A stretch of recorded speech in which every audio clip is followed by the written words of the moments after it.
Bom dia, irmãos. Graça e paz a todos. Vamos seguir nossa visão panorâmica. 1 Reis, capítulo 13, um capítulo muito tenso também, porque nós temos agora a história de dois profetas anônimos.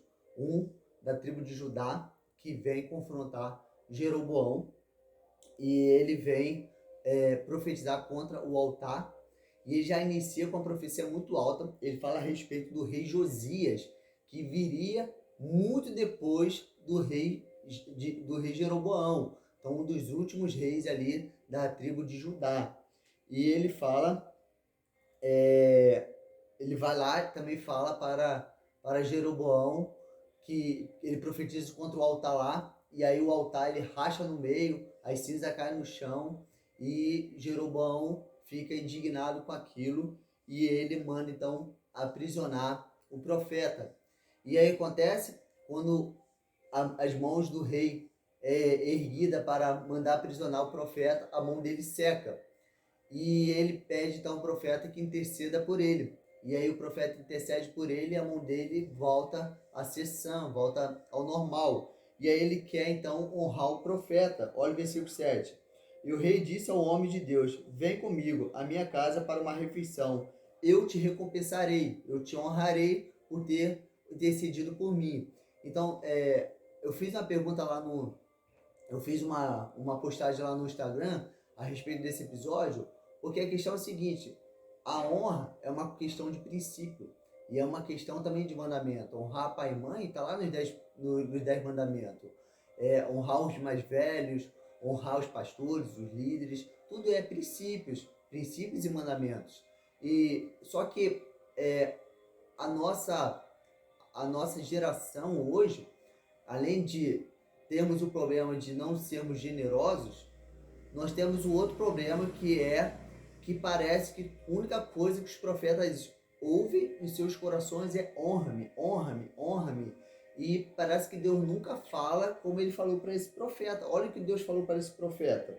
Mas o homem de Deus respondeu ao rei: Ainda que me desse metade do teu reino, não iria contigo, nem comerei pão, nem beberei água neste lugar, porque o Senhor me ordenou pela sua palavra: Não comas pão, nem bebas águas, nem voltes pelo caminho por onde vieste. Então ele foi por outro caminho e não voltou por onde havia ido a Betel. Então parece que Deus ele nunca fala isso. Ou talvez os ouvidos dos profetas hoje em dia estejam tampados para esse tipo de voz, para o tipo de voz que fala, invista no campo de missões, para o tipo de voz que fala, doe para o necessitado, para a voz que fala, não receba essa honra, não receba essa recompensa.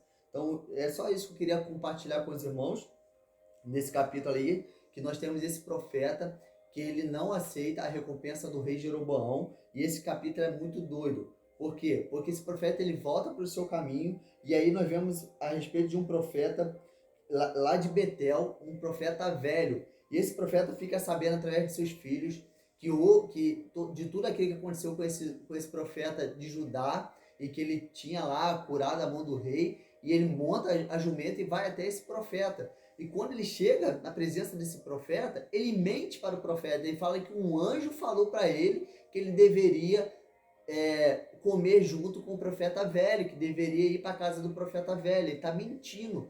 E aí quando ele chega na casa do profeta velho, eles estão comendo junto.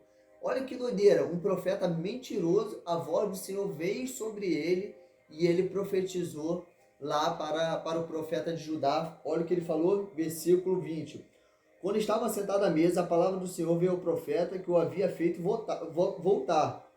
E ele clamou ao homem de Deus que vira de Judá: Assim diz o Senhor, porque foste rebelde à ordem do Senhor, e não guardaste o mandamento que o Senhor teu Deus te deu, mas voltaste e comeste pão e bebeste água no lugar em que te havia falado: Não comas pão nem beba águas, o teu cadáver não entrará no sepulcro de teus pais. Olha que coisa terrível, o Senhor usou o profeta mentiroso para confrontar o profeta de Judá, e aí, quando ele vai embora, o leão vai e o mata, e depois ele é sepultado ali no túmulo preparado já para o profeta velho, e aí depois o profeta velho até fala que quando ele morrer, ele quer que os ossos dele estejam juntos, e depois o profeta velho ele chora pelo esse profeta de Judá. Cara, cenário muito louco. Mas aí tem a questão, que eu também postei lá no Instagram. A voz de Deus, o que Deus fala contigo é prioridade. Ela não pode ser contrária àquilo que Deus fala através das pessoas. Então, o que Deus fala através de uma pessoa, se for o contrário àquilo que Deus está falando contigo, não dê ouvidos. Deixe no armário guardado.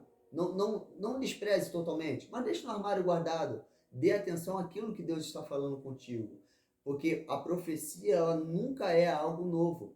A profecia, ela é a confirmação de algo que Deus já está falando contigo. Então, uma profecia verdadeira seria: siga seu caminho, profeta, como o Senhor te mandou. Então, essa palavra, ela estaria de acordo com aquilo que Deus já falou com o profeta.